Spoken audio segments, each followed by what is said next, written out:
Hello दोस्तों, आप कैसे हैं। हमें उम्मीद है कि आप सभी लोग अच्छे होंगे। आज हम आपको डाइजेस्टिव सिस्टम के बारे में बताएंगे। डाइजेस्टिव सिस्टम के कुछ पार्ट होते हैं जिन्हें आज हम आपको जिसकी जानकारी आपको हम देंगे। आज उसके सब पार्ट क्या क्या है, जैसे माउथ मीन्स ओरल कैविटी, दूसरा क्या है टीथ। आज हम आपको दो चीज़ के बारे में बताएंगे यहाँ पर। Oral cavity form the first part of the alimentary canal. जो हमारी ओरल कैविटी होती है वो एलिमेंट्री कैनाल का फर्स्ट पार्ट होता है। It's surrounded by the various muscle bones and also followers. यह मुख्यतः बहुत सी मसल और बहुत सी बोन्स से बना होता है या ढका होता है। आज हम पहले इसके पार्ट बताएंगे। Interiorly means and interiorly wall is bounded by the lips. जो हमारी सामने की होती है ओरल कैविटी का जो सामने का पोर्शन जिसे बोलते हैं इंटीरियरली या फिर इंटीरियर पार्ट, ये मुख्यतः लिप्स से बना होता है। उसके बाद देते हैं पोस्टेरियरली मीन्स पिछला हिस्सा। दी पोस्टेरियर वॉल कंटिन्यूअस ऑफ ओरोफायरिंग्स। जो आपकी ओरोफायरिंग्स से होती है, ओरोफायरिंग्स होती है, वहाँ से हमारी ओरल कैविटी का पोस्टेरियरली पार्ट स्टार्ट होता है। उसके बाद देखते हैं हम laterally the lateral wall are bounded by the cheek muscle. जो साइड की वॉल होती है वह मुख्यतया गाल की मसल से मिलके बना होता है। उसके बाद देखते हैं सुपेरियरली मीन्स ऊपर की। The superior wall is bounded by the bone hard palate and muscular soft palate. जो हमारी ओरल कैविटी का ऊपर का बना जिसे हम रूफ कहते हैं वह मुख्यतया सॉफ्ट पैलेट और हार्ड पैलेट से मिलके बना होता है। अब देखते हैं anatomy of oral cavity. Anatomy means upper lip, नीचे साइड में लोअर लिप होती है, उसी में टीथ होते हैं। हार्ड पैलेट जो आगे की साइड होता है उसे हार्ड पैलेट बोलते हैं। जो पिछले साइड में होता है माउथ में उसे हम कहते हैं सॉफ्ट पैलेट। फिर एल्बा जो सेंट्रल में एक मांस जैसी संरचना, जो हंग जैसी संरचना, उसको हम कहते हैं एल्वा या फिर टॉन्सिल। टॉन्सिल एल्बा के साइड में होते हैं। एक साइड में होती है फ्लोर ऑफ माउथ, जो आपकी टंग का नीचे का एरिया होते उसे हम कहते हैं फ्लोर ऑफ माउथ। फिर टंग होती है, इसमें मिस जबान होती है। फिर देखते हैं सुपेरियर लेबिटेरल मीन्स जो आपके लिप के जस्ट लिप और गम्स के बीच में एरिया होती है, इसे हम सुपेरियर लेबाइल फ्रेनुलम कहते हैं। ऐसे आपकी जो लोअर लिप होती है उसके भी गम और लिप्स के बीच में कुछ एरिया होती है जिसे हम कहते हैं inferior लेबलल frenulum.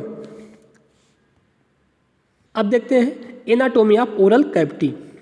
The roof of the oral cavity is found by the palate and anterior part of the referred as the hard palate. जो ओरल कैविटी की छत होती है या मुख जो ऊपरी सिरा होता है वह पैलेट से बना होता है। इंटीरियर आगे का पोर्शन जिसे हम हार्ड पैलेट कहते हैं और पीछे का जो पोर्शन होता है उसे हम सॉफ्ट पैलेट कहते हैं। While the posterior part from the soft palate. जो हमारा इंटीरियर पार्ट होता है वह हार्ड पैलेट बना होता है और जो पोस्टीरियर पार्ट होता है ओरल कैविटी का वो मुख्यतः सॉफ्ट पैलेट से बना होता है। The maxilla and प्लेटिन bone form the hard palate. Maxilla और पैलेटिन नाम की दो बोन्स होती हैं जो कि हार्ड पैलेट का निर्माण करती हैं। Cavity of the mouth and inner part is bounded by the teeth and mastoid bone. जो ओरल कैविटी होती है या मुख गुहा होती है वह अंदर से दांत और मेस्टॉइड बोन से घिरी हुई होती है।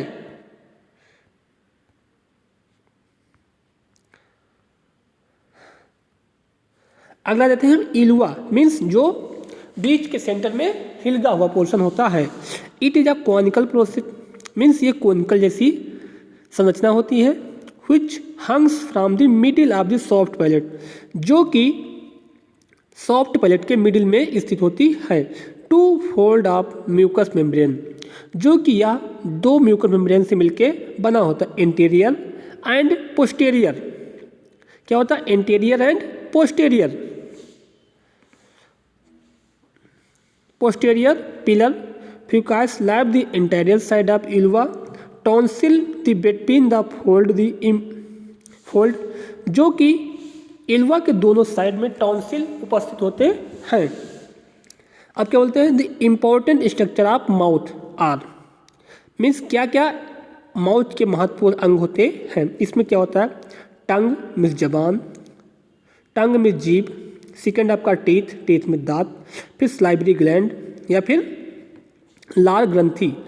ये मेनली 3 टाइप की होती हैं, पैरोटिड ग्लैंड, सब मैंडिबुलर ग्लैंड और सब लिंगुअल ग्लैंड। अब देखते हैं फंक्शन ऑफ माउथ कि मुंह के क्या क्या कार्य होते हैं। मुंह का क्या कार्य होता है? इंजेक्शन ऑफ फूड मीन्स खाने को निगलना या लेना, perception of taste of food, खाने को उसकी परसेप्शन करना और टेस्ट को पहचानना, लुब्रिकेशन ऑफ फूड और भोजन को लुब्रिकेसिटी प्रोवाइड करना। थर्ड आपका है mechanical digestion of food with the help of the salivary enzyme. Mechanical digestion मुख्यतया स्लाइवरी एंजाइम के माध्यम से फूड का किया जाता है। ऐड इन स्पीच, बोलने में सहायता करना। Act at the source for delivery the drugs, और दवा को निगलना या डिलीवर्ड करना। Keeping your oral cavity healthy, यह हमारे मुख कैविटी को हेल्थी प्रोवाइड करता है। ईटिंग, खाने को लेकर के, स्पीकिंग, बोलने को लेकर के, और ब्रीदिंग, सांस लेने को लेकर के, डाइजेस्टिंग और पाचन क्रिया में हेल्प करता है।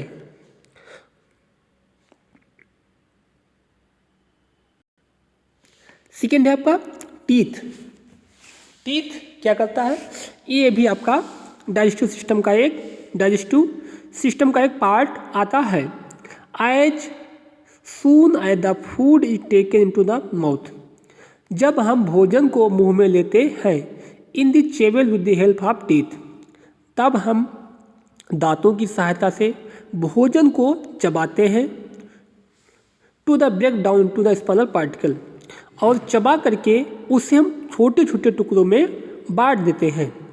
Break down the food particle into the smaller, भोजन को छोटे छोटे टुकड़ों में तोड़ने की प्रोसेस को या तोड़ने की विधि को हम मैस्टिकेशन कहते हैं। Depending on the age at which they arise, teeth can be classified to the 2 type. According age के हिसाब से जब हमारे दांत निकलते हैं तो उसलिए दांतों को 2 भागों में बांटा गया है। एक होता है परमानेंट टीथ, जो कि दी टीथ ऑफ एडल्ट, यह टीथ युवावस्था में होते हैं। सेकेंड आपका है टेम्पोरली और मिल्क टीथ, जिसे हम चाइल्डहुड में कहते हैं। एडल्ट टीथ मुख्यतया 32 एंड टेम्पोरली या मिल्क टीथ मुख्यतया 20 होते हैं। अब देखते हैं हम एनाटोमी ऑफ टीथ कि टीथ मतलब कैसे दिखता है। सबसे ऊपर जो साइड में वाइट कलर का पोर्शन होता है, जिसे हम इनेमल कहते हैं। इनेमल के जस्ट नीचे डेंटिन नाम की बोन्स होती है। फिर गम्स आता है, जो कि हमारे दांतों को पकड़ के रखता है या होल्ड करके रखता है। उसके बाद पल्प आता है, दांत के इनर साइड में पल्प उपस्थित होता है। फिर आता है बोन्स, जो हमारी दांत की कैविटी होती है, जो कि एक बोन्स से बनी होती है। रूट कैनाल, एक इनर साइड में रूट की कैनाल होती है, जहाँ से हमारी ब्लड वेसल्स और बहुत सी नर्व जाती हैं। उसके बाद देखते हैं इन नर्वस एंड ब्लड वेसल्स एक सबसे रूट के साइड में नर्व वेसल्स या ब्लड वेसल्स को जाने के लिए पिट जैसी संरचना होती है जो कि रूट में स्थित होती है। दांत के मुख्यतया 3 पोर्शन होते हैं। सबसे ऊपर साइड में क्राउन, जिसे हम क्राउन कहते हैं। उसके बाद रूट मीन्स जहां हमें गम्स के अंदर का पोर्शन होता है जो हमें दिखता नहीं है उसे हम रूट कहते हैं, और जो गम्स के ऊपर का पोर्शन होता है उसे हम क्राउन कहते हैं। रूट और क्राउन के बीच का जो पोर्शन होता है उसे हम नेक कहते हैं। क्या कहते हैं? नेक। अब देखते हैं anatomy of teeth. The basic structure of teeth include a crown. जो हमें दांत के ऊपर का पोर्शन दिखता है उसे हम क्राउन कहते हैं।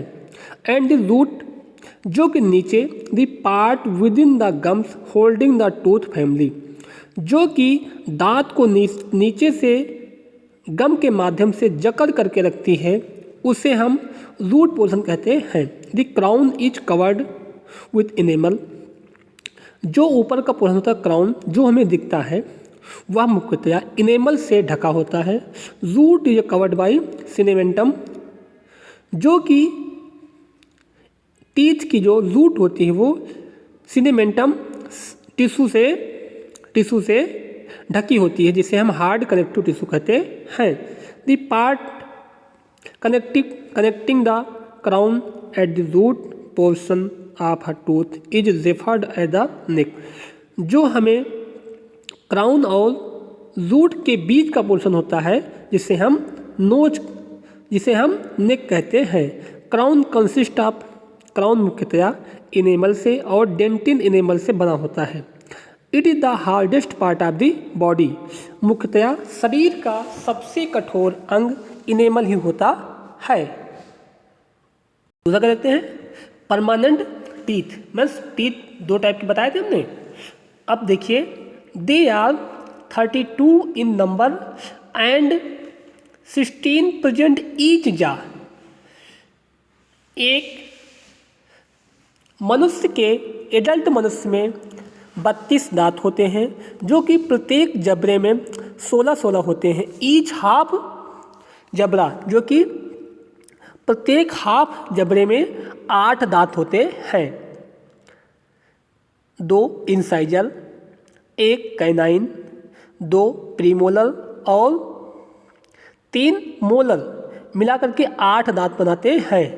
जो जबड़ा का आधा पोर्शन होता है इसमें 8 दांत उपस्थित होते हैं। दूसरा हम देखते हैं temporary teeth. They are 20 in number and each jaw has 10 teeth. ये मुख्यतया 20 होते हैं और प्रत्येक जबड़े में 10 उपस्थित होते हैं। Each half of jaw has 2 incisor, 1 canine और 2 मोलर होते हैं। बट जबकि टेम्पोररी टीथ में प्रीमोलर टीथ अनुपस्थित होता है।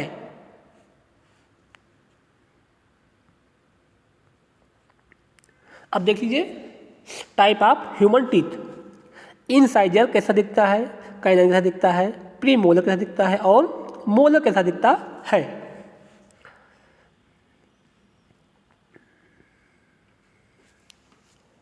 उसके देखते हैं फंक्शन ऑफ टीथ। मीन्स दांत के कार्य क्या हैं। Incisor, these teeth at the biting of large pieces of food. यह मुख्यतया भोजन को काटता है, जो कि छोटे छोटे टुकड़ों में। उसके बाद कैनाइन, दीज कोनिकल शेप्ड, यह मुख्यतया कोनिकल शेप होता है। And greasing of the tearing the food, यह मुख्यतया भोजन को ग्रेप्सिंग करता है और टीयरिंग करता है। उसके बाद थर्ड आपका आता है premolar. These teeth help in grinding the food, यह मुख्यतया भोजन को तोड़ता है। The presence of children, but यह बच्चों में अनुपस्थित होता है। उसके बाद आता है molar. These are largest teeth, यह सबसे बड़ा दांत होता है and are present in the back of the mouth, जो कि मुख गुहा के बैक साइड में स्थित होता है। Thank you. प्लीज वीडियो को देखें और सब्सक्राइब करें।